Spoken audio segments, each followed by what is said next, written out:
જે પાટણ એની પ્રભુતા માટે, જે પાટણનું શાસન એના વહીવટ અને મુત્સદીપણા માટે આખા ગુજરાતની ઓળખ બન્યું, એ પાટણ તું મેમેના ઝઘડા માટે ચર્ચામાં આવશે એવું બીજા કોઈએ તો ખબર નહીં, પણ કનૈયાલાલ મુનશીએ તો નહીં વિચાર્યું હોય. નમસ્કાર, આપની સાથે હું દેવાંશી.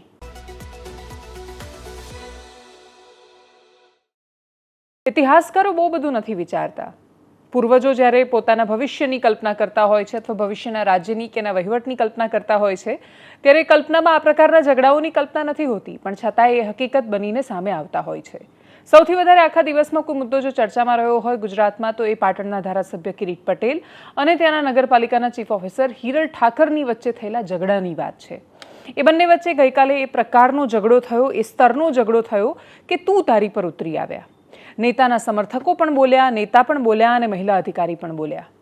બેન જે રીતે, જે શૈલીમાં, જે ભાષાથી વાત કરી રહ્યા હતા અને સામે જે રીતે જવાબો આપી રહ્યા હતા, એ વાત બહુ સ્પષ્ટ છે કે સાચા ખોટાનો ઝઘડો અહીંયા છે જ નહીં. આ લડાઈ અહંકારની લડાઈ હતી.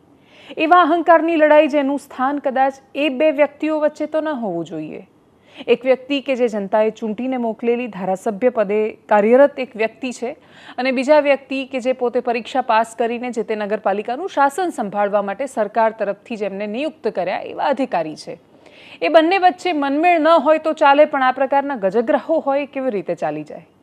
અને છતાંય જોવા મળ્યા. સૌથી પહેલાં એ વિડીયો પર નજર કરીએ, અને એ વિડીયોમાં જે પ્રકારની ભાષાનો ઉપયોગ થયો, તું તારી પર આવ્યા અને બંને બાજુથી આવ્યા. અધિકારીએ પણ પોતાની આમન્ય અને મર્યાદા બંને ગુમાવી. પ્રશ્ન માત્ર એટલો છે કે આ ખાલી હિરલ ઠાકરની વાત નથી. આખા ગુજરાત રાજ્યમાં એ કોઈ પોલીસના અધિકારી હોય કે પછી વહીવટ સંભાળતા કોઈ પણ અધિકારી, ભારતીય જનતા પાર્ટીના નેતા કે ધારાસભ્ય હોય તો શું એ આ પ્રકારનું વર્તન કરી શકે છે? કિરીટ પટેલની વાત કેટલી સાચી ખોટી, કેટલું યોગ્ય અયોગ્ય, બધું જ અસ્થાને છે.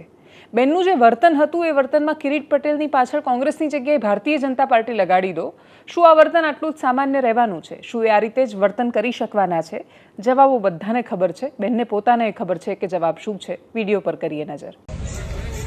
આ એવા ગુંડા છે કે કાલે આપની રિવોલ્વર બી ખેંચી લે. આ એ ટાઈપના છે. એમને સબક તો એમને કાયદો શું છે ખબર પડવી જોઈએ. પેલો ખાડામ ભરીને મરી ગયો, ખાડામ ભરીને મરી ગયો.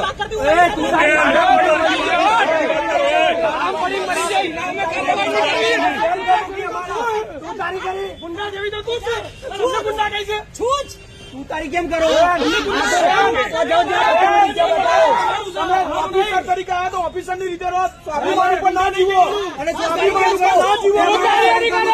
જનતાનું વિચારો, જનતાનું વિચારો. તારા સપની હાથે હજી વાત કરતો. અરે તે તમારે જોવાનું કરશે. સ્વાભિમાન તમારે જોવાનું, અમારે નહીં લેવાનું. સાહેબ બધા સ્વાભિમાન વાળા જ છીએ. બધા સ્વાભિમાન વાળા. હાલી નીકળો, છોરા મારતા ટ્રાન્સફર નહીં થયા. હિરલ ઠાકરનો ચીફ ઓફિસર તરીકેનો ઇતિહાસ ખૂબ રસપ્રદ રહ્યો છે. ખૂબ બધી જગ્યાએ સંઘર્ષો અને ઝઘડા સિવાય પણ એમનો ઇતિહાસ રસપ્રદ રહ્યો છે. લગભગ 37 વર્ષની ઉંમરે ચીફ ઓફિસર બન્યા પછી એમનો પેટલાદ નગરપાલિકાનો કાર્યકાળ સૌથી વધારે ચર્ચામાં રહ્યો. જળ ક્રાંતિથી માંડીને પ્લાસ્ટિક મુક્ત થવાથી માંડીને ખૂબ બધા ક્ષેત્રમાં એમણે ખૂબ સારું કામ કર્યું. પણ એ નેતાઓ સાથે જ્યારે ટસલ પર ઉતરી આવે અને એ ટસલને પોતાની બનાવી દે, એમાં જ્યારે એક વિડીયોમાં એક વ્યક્તિ પૂછી રહ્યું છે કે આ માલિકીનું છે, તો એ જવાબ આપે છે કે હા, હું છું ત્યાં સુધી આ માલિકીનું છે. એ માલિકીનો ભાવ તો કોઈનો ન હોવો જોઈએ. ના પાલિકાનો, ના ધારાસભ્યનો, પણ બધા જ માણસો જ્યારે સિસ્ટમમાં પોતાને બાપ સમજી બેસે ને એમને એવું લાગે કે આ અમારા વર્ચસ્વની લડાઈ આવી ગઈ છે, આ અમારા અહંકારની લડાઈ છે, ત્યારે જનતાના મૂળ મુદ્દાઓ છે એ ખોવાઈ જતા હોય છે. પાટણની જનતાને આ ઝઘડામાંથી શું મળ્યું એનો જવાબ પાટણની જનતા જાતે આપશે.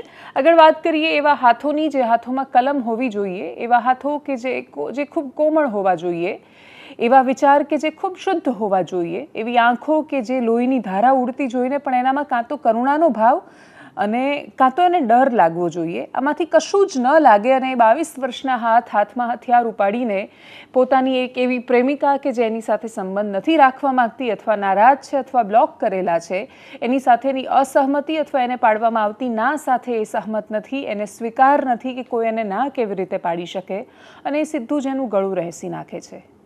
ભુજની સંસ્કાર કોલેજની બહારની આ ઘટના છે. કોલેજનું નામ સંસ્કાર કોલેજ છે અને એ બહુ રસપ્રદ છે આખા કિસ્સામાં. એક છોકરી જેનું નામ સાક્ષી ખારિયા છે, મોહિત સિદ્ધપુરા સાથે કથિત રીતે બંનેના પ્રેમ સંબંધો હતા. બંને સાથે રહેતા હતા. સાક્ષીએ મોહિતની સાથે આગળ વાત કરવાની ના પાડી. એણે કહ્યું કે હું તારી સાથે સંબંધ નથી રાખવા માંગતી. મોહિત દબાણ કરતો હતો કે તું ભણવાનું છોડીને મારી સાથે આદિપુર આવી જા. છોકરી સહમત નહોતી. અચાનક જ મોહિત પોતાના મિત્રની સાથે બાઇક લઈને પહોંચે છે અને પછી એ છોકરીનું ગળું કાપી નાખે છે. સાક્ષી હવે આ દુનિયામાં નથી. બિલકુલ એ રીતે જે રીતે થોડા વર્ષ પહેલાં ગ્રીષ્મા વેકરિયા સુરતમાં ફેનિલ નામના છોકરાએ એનું ગળું કાપી નાખ્યું અને હવે આ દુનિયામાં ગ્રીષ્મા પણ નથી. ગ્રીષ્મા વેકરિયા કે સાક્ષી બચતી નથી, પણ ફેનિલ કે પછી મોહિત રહી જાય છે. એમના માનસમાં કોઈ વિશેષ પરિવર્તન આવતું નથી. સમાજમાં પણ કોઈ બહુ મોટા સંદેશા એનાથી જતા હોય ને સમાજમાં રાતોરાત પરિવર્તન આવી જતું હોય એવું એ નથી થતું. છોકરીઓની ના સાથે કેમ સહમત નથી થઈ શકતા છોકરાઓ? મારી નહીં તો કોઈની નહીં વાળી જે ભૂમિકા ફિલ્મોના ગીતોથી કે પછી ગેમના કારણે હિંસાને સામાન્ય માનવાનું જે દૂષણ વધી રહ્યું છે એ બહુ મોટી અસર કરી રહ્યું છે. આ કિસ્સામાં મોહિત સિદ્ધપુરા માત્ર 22 વર્ષનો છોકરો છે. ગાંધીધામમાં એ રહેતો હતો. પોલીસે શું કહ્યું એને પકડીને પોલીસ જ્યારે લઈને આવી, કોના પર દયા ખાવાની?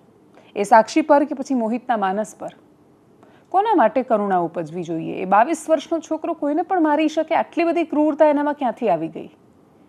મોહિત વિશે શું કહ્યું ભુજની પોલીસે, કચ્છની પોલીસે? સાંભળીએ. સંસ્કારધામ કોલેજ ખાતે એક દીકરી ભણતા હતા જેનું નામ સાક્ષીબેન છે. તે કોલેજમાં અભ્યાસ કરતા હતા અને ભાનુશાળી સમાજની હોસ્ટેલમાં રહેતા હતા અને તેઓ ગાંધીધામના વતની હતા. તેઓની નજીકમાં રહેતા મોહિત મૂળજીભાઈ સિદ્ધપુરાની સાથે તેઓને પ્રેમ સંબંધ હોય. તેઓ અવારનવાર આ સાક્ષીબેનને ફોન કરતા હોય, જેથી ગઈકાલે એમણે ફોન કરી અને જણાવેલ કે તું આ કોલેજમાં ભણવાનું છોડી અને આદિપુર રહેવા આવી જા.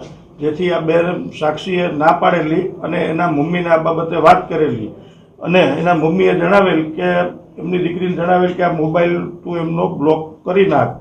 એટલે આ મોહિતનો મોબાઈલ આ દીકરીએ બ્લોક કરી નાખતા મોહિત એ બાબતે ઉશ્કેરાટમાં આવી અને ભુજ ખાતે આવેલી અને એની કોલેજમાં આવી અને એમનો સંપર્ક કરી એમને મળેલ અને આ બાબતે બંનેને ચર્ચાઓ થયેલ. જે ચર્ચાઓના અંતે ઉશ્કેરાટમાં આવી આ મોહિતે બેન સાક્ષીને શરીરના ઘા ગળા ઉપર મારી દીધેલ અને તેને સારવાર માટે હોસ્પિટલ લઈ ગયેલ. આ વખતે મોહિતની સાથે એનો મિત્ર જયેશ જયંતિ ઠાકોર પણ સાથે હતો અને બંને સાથે આવી આ કૃત્ય કરેલ છે. હાલ આરોપીને એ ડિવિઝન પોલીસ સ્ટેશન ખાતે અટક કરેલ છે અને આગળની તપાસની કાર્યવાહી ચાલુ છે. 300 આઈપીસી કલમ 109 મુજબ ગુનો દાખલ કરવામાં આવેલ અને દીકરીનું મૃત્યુ નિપજતા 103 મુજબ ગુનો દાખલ કરવામાં આવે. અને હવે છેલ્લે વાત દેશના એક એવા રાજનૈતિક પક્ષની જે પોતાની ચિતા માટે લાકડા હંમેશા જાતે જ ભેગા કરે છે. એવા પક્ષની કે જેને ખબર છે કે કયો મુદ્દો ચૂંટણીમાં ટર્નિંગ પોઈન્ટ સાબિત થઈ શકે છે, કયો મુદ્દો એવો છે કે જે કુહાડી ક્યાં છે અમે જઈને એના પર પગ મૂકી આવીએ એ પ્રકારનો મુદ્દો સાબિત થાય એમ છે. એ પક્ષનું નામ કોંગ્રેસ પક્ષ છે. કોંગ્રેસ પક્ષે ગુજરાત રાજ્યમાં આવીને નરેન્દ્ર મોદીને મોત કા સોદાગર એવું સોનિયા ગાંધીએ કહ્યું ને એના પછી ચૂંટણીમાં જે રીતે પરિવર્તન આવ્યું એના પછી તો મણિશંકર અય્યરનું નીચ કહેવું થી માંડીને બિહારના પટનામાં એ સ્થિતિ આવીને ઊભી છે. 243 વિધાનસભાવાળા બિહાર રાજ્ય પર બધાની નજર છે. રાહુલ ગાંધી અને તેજસ્વી યાદવનો પક્ષ આ વખતે એમનું પલ્લું વધારે દમદાર મનાઈ રહ્યું છે, કેમ કે નીતિશ કુમાર સામે એન્ટી ઇન્કમ્બન્સી છે, એમની પોતાની તબિયતની સ્થિરતાના સવાલો છે. ભારતીય જનતા પાર્ટી એકલા હાથે દરેક બેઠકો લડી શકવા માટે પણ સક્ષમ નથી અને લડે તો એ સત્તાની નજીક આવવા માટે પણ બિહારમાં સક્ષમ નથી. બિહારનું પોલિટિક્સ બહુ જ અલગ છે. બિહારમાં ભારતીય જનતા પાર્ટીને એ સીધી તેજસ્વી યાદવ કે નીતિશ કુમાર સામે ટક્કર લઈ શકે એ શક્ય નથી. ખૂબ બધા સાથી પક્ષો છે, ગઠબંધન છે. એનડીએ અને ઇન્ડિયાની આખી આ સીધી ત્યાં ચૂંટણી થવાની છે. એનડીએ વર્સિસ ઇન્ડિયામાં કોણ કેટલું દમદાર એ તો ચૂંટણીના પરિણામો સાબિત કરવાના છે, પણ કોણ પોતાના પગ પર કુહાડો મારી શકે એનું સૌથી મોટું ઉદાહરણ પટનાની રેલીમાંથી સામે આવ્યું. બાઇક રેલીને પ્રસ્થાન કરાવવાનું હતું. રાહુલ ગાંધી અને તેજસ્વી યાદવની આ યાત્રાને ખૂબ સરસ ત્યાં સમર્થન પણ મળતું, જે કેમેરામાં દેખાઈ રહ્યું છે પ્રકારે તો એવું દેખાઈ પણ રહ્યું છે કે બિહારમાં એમને જન સમર્થન પણ સરસ મળી રહ્યું છે. વોટ ચોરનો મુદ્દો એ લઈને આવ્યા, વોટ ચોરીનો મુદ્દો લઈને આવ્યા, ખૂબ બધા આરોપ લગાવ્યા, પણ એના પછી હદ ત્યાં જ પાર થઈ જ્યાં સ્ટેજ પર, મંચ પર પ્રધાનમંત્રી નરેન્દ્ર મોદીના માતા માટે ખૂબ અભદ્ર ભાષાનો ઉપયોગ કરવામાં આવ્યો. મા બેનની ગાળો અપાઈ. અતિશય તમે ધારી શકો એનાથી પણ નીચા સ્તર પર જઈને કોંગ્રેસના કાર્યકર્તાઓએ જે શૈલીથી જે શબ્દોનો પ્રયોગ કર્યો એ અમાનવીય હતો. કોઈ પણ વ્યક્તિ ન સહન કરી શકે અને સાંભળ્યા પછી એને પીડા થાય કે આપણું રાજનીતિનું સ્તર આટલી હલકાઈ પર આવી ગયું છે. પણ એ થયું. એના પછી તો આજે ઝંડા યુદ્ધ થયું. ભારતીય જનતા પાર્ટીના નેતાઓ ખૂબ આક્રમકતા સાથે ઝંડા લઈને કોંગ્રેસના કાર્યાલય પર પહોંચ્યા અને પછી આમ લિટરલી કોંગ્રેસ અને ભાજપના કાર્યકર્તાઓ આમ ઝંડા લઈને એકબીજાની સાથે લડાઈ લડી રહ્યા છે. આ પ્રકારની તસવીરો બિહારના પોલિટિક્સ માટે ભલે સામાન્ય હોય, એ પોલિટિકલી કેટલો મોટો ટર્ન લાવશે એની કદાચ રાહુલ ગાંધી અત્યારે કલ્પના નથી કરી શકતા. ભારતીય જનતા પાર્ટીને સ્વાભાવિક રીતે આ મુદ્દો એક પ્લેટરની જેમ આવ્યો છે અને એટલે જ નેતાઓ ખૂબ આક્રમકતાથી એ મુદ્દાને ઉપાડી રહ્યા છે. ગુજરાતના મુખ્યમંત્રી ભૂપેન્દ્ર પટેલે પણ એના પર પ્રતિક્રિયા આપી. ગૃહમંત્રી અમિત શાહ પણ એના પર બોલ્યા અને એ સિવાય બિહારમાંથી શું તસવીરો આવી, કરીએ એના પર નજર.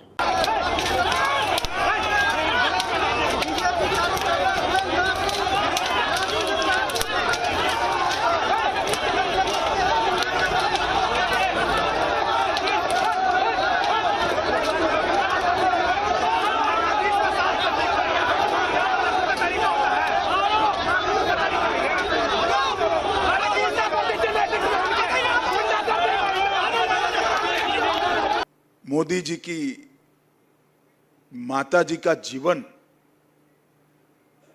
एक गरीब घर में अपने सभी संतानों को संस्कारित कर कर ऐसे स्तर पर पहुंचा जाए कि बेटा विश्व का नेता बने, ऐसे जीवन को अपशब्दों से बोलना